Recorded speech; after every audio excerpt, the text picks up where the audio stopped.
لمدة 47 سنة، كل يوم تقعد بيها الصبح تتخيل انه هذا اخر يوم بحياتك. هاي هي قصة ايواو هاكامادا المحكوم باليابان لمدة 47 سنة ينتظر كل يوم بيها الصبح تنفيذ الحكم، ونهايتها طلع بريء غير مدان ولا يستحق كل هاي السنوات اللي قضاها من الرعب والخوف والإرهاب النفسي اللي خلته لمدة 47 سنة عايش الموت وهو على قيد الحياة، لأن السجين باليابان ما يعرف وقت تنفيذ الحكم، ماكو تاريخ محدد ولا مسموح له أن يودع عائلته إذا صار الموعد. انسى كل شيء تعرفه أو سامع به عن كوكب اليابان والصورة الجميلة اللي ماخذها من الانمي او المانجا او التطور والنظافة والانطباع الثقافي اللي توصل اليابان عن نفسها للعالم، لان اليوم راح نفوت بالجانب المظلم من تفاصيل الحياة باليابان، مكان ما حد يحكي لك عنه ولا طالعة اسراره غير بهذا الفيديو.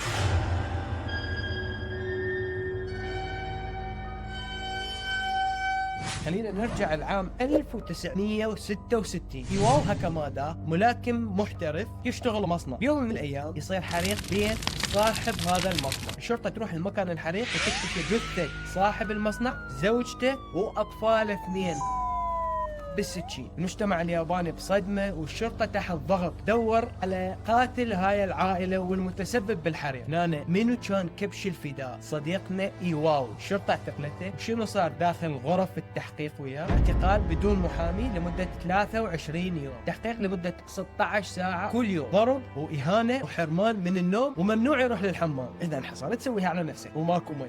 تحت هذا الضغط التعذيب النفسي والجسدي ينهار ايواو ويوقع على اعتراف مو هو كاتبه اصلا ولا كلام حاكي. بالمحكمة يصيح ايواو بوجه القاضي: اني بريء، مو اني المتسبب بهاي الجريمة، ما سويت شيء، ووقعت هذا الاعتراف بالضغط والترهيب والتخويف. بس باليابان اذا القاضي عنده اعتراف موقع القضية منتهية ومحسومة. والحكم ايواو عام 1968 انحبس بغرفة انفرادية، يوم ورا يوم، سنة ورا سنة، 47 سنة، كل يوم بيها منتظر تنفيذ حكم محقق. بس عائلته واخته الكبيرة تحديدا هيديكو ابد ما استسلموا، لمدة 40 سنة ظلوا يناضلون حتى يعيدون المحاكمة طالما بعد اخوهم على قيد الحياة. وبسنة 2014 صارت المعجزة، ويتطور التقنيات، استحداث ادوات تحقيق جديدة عن ما كان موجود بسنة 1960. رجعوا فحصوا الدي ان اي اللي موجود بالملابس اللي الشرطة ادعت انها تابعة لايواو وقت تنفيذ الجريمة. والمفاجأة الصادمة انه الدم اللي بالملابس مو دم ايواو اصلا، وحتى حجم الملابس وقياساتها مو بقياسه ولا بحجمه. الشرطة هي اللي زورت الادلة حتى تغلق القضية، وطلع ايواو هاكامادا من السجن سنة 2014 وهو بعمر 78 سنة، بعد ما راح اكثر من نص عمره بالسجن واحلى سنوات شبابه. طلع منهار وفاقد عقل، ما يحكي ويا احد، لان كل السنوات اللي قضاها بالسجن قضاها انفرادي، غير رعب الاعدام اليومي اللي عايش وياه كل هاي السنين. حياة كاملة باقت بسبب سيستم القضاء الياباني اللي يقدس الاعتراف على حساب التحقيق والحقيقة. هسه يمكن تسأل نفسك: معقولة شلون دولة متطورة مثل اليابان بيها هيك ممارسات وأنظمة؟ جاوب بكلمتين: نظام عدالة الرهائن. باليابان المحاكم عندها نسبة إدانة مرعبة توصل إلى 99%، يعني إذا الشرطة اليابانية اتهمتك ودخلت للمحكمة نسبة براءتك أقل من 1%. شلون يحققون هاي النسبة؟ شلون كل من يوقف قدام القاضي المحكمة لازم يدان؟ لأن النظام القضائي باليابان يعتمد على الاعتراف الشخصي ويعتبره تاج الأدلة. الشرطة بالمقابل دورهم إذا ما تعترف المحكمة تعتبرك متمرد، تستمر بتمديد توقيفك. الشرطة تقدر تحتجزك 23 يوم على كل تهمة، وإذا انتهى 23 يوم وما اعترفت يجيبون تهمة ثانية صغيرة ويجددون توقيفك 23 يوم جديد، وهيك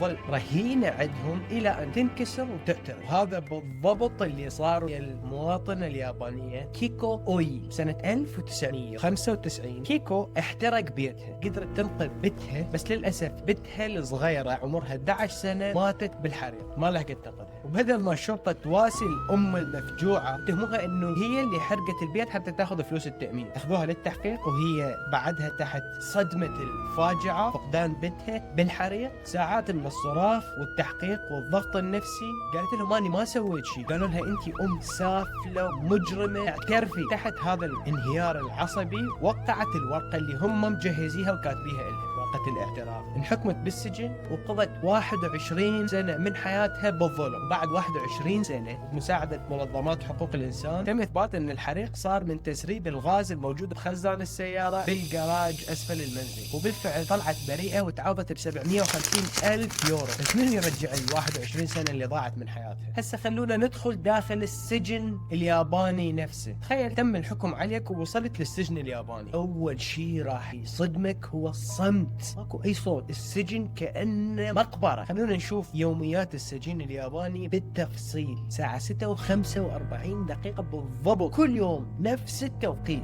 يقعدون على صوت صياح الحراس وموسيقى خاصة مبرمجين السجناء يسمعوها كل يوم بنفس الوقت. شيء نفسي، لعبة نفسية مرهقة. بس تخيل نزيل أو السجين بنظام ثابت صارم لا يتغير. عندك بالضبط ساعة واحدة فقط تغسل وجهك، تاكل افطار، تغسل اسنانك وتحلق لحيتك وتهيئ نفسك للشيء التالي. كل المساجين يطبقون هذا النظام بنفس الدقة. الزنزانة لازم تتنظف وتلمع. من ينظفها؟ ماكو منظفين، الحراس ما يشتغلون هاي الشغلة، فقط السجناء النزلاء الموجودين بهاي الزنازين هم مسؤولين. اي غلط يتعاقب كل الموجودين بالزنزانة. وشنو طريقة التنظيف؟ وشنو شكل التنظيف؟ وشنو الترتيب المطلوب؟ الأحذية والشحاطات تنحط بصف واحد بالترتيب، قياس سنتيم غلط ممنوع. إذا الحارس شاف شحاطة وحدة مايلة أو وضعها غلط الكل يتعاقبوا. والعقاب شنو العقاب؟ ماكو ضرب، ماكو إهانة، ماكو تعليق. بس العقاب باليابان شيء اسمه التجريد النفسي. يقعدون المعاقب غرفة فارغة مبطنة من الداخل، يعني معزولة، الصوت مالتها ما يطلع ولا يدخل. هذا السجن انفرادي إرهاب نفسي. اللي ينحكم بهاي العقوبة ياخذ من يوم إلى 60 يوم، وهي أقصى ما يمكن لإنسان أن يتحمله قبل أن يصاب بالجنون بهذا النوع من السجون. ممنوع يحكي المعاقب، ممنوع يتواصل، والأكثر من هذا ممنوع يتحرك، يبقى على وضع واحد ثابت. ماكو قراية، ماكو تدوين ملاحظات، ماكو تلفزيون، أكيد ماكو تلفزيون، وماكو أي ملهيات تقضي أو تقتل وقت المعاقب. وإذا تحرك يدخل بمستوى آخر من العقاب بأن تربط إيده ورا ظهره بحزام جلد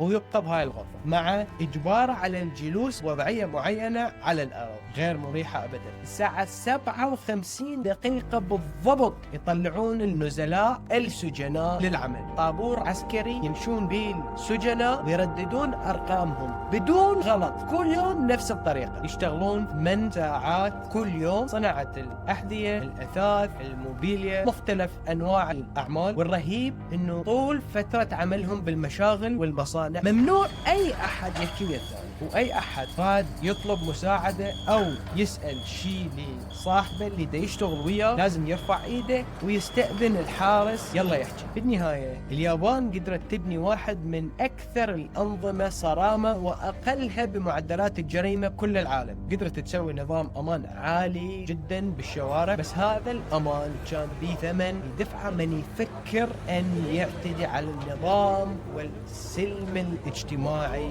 وسلامة الناس.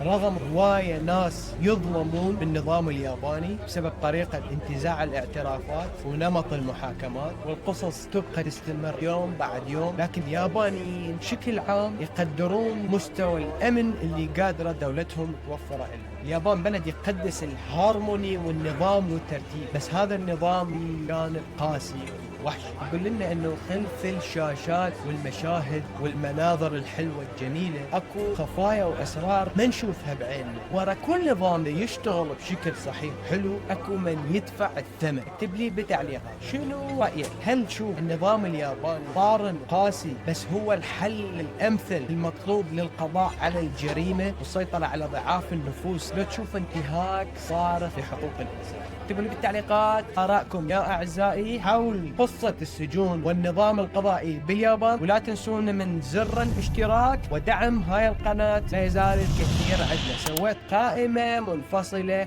بعنوان المنح الدراسية، تكون مرجعية لكل من يريد يعرف ويسمع عن الفرص الدراسية اللي دا ننشر عنها بشكل مستمر. أذكر دائما طريق المجد هو الموقع اللي دا ننشر عليه كل المنح الدراسية مع الشروحات اليومية. اشترك في طريق المجد إذا رايد توصل لك هاي الفيديوهات. نلتقي في يوم آخر، فيديو آخر يا أعزائي، إلى اللقاء.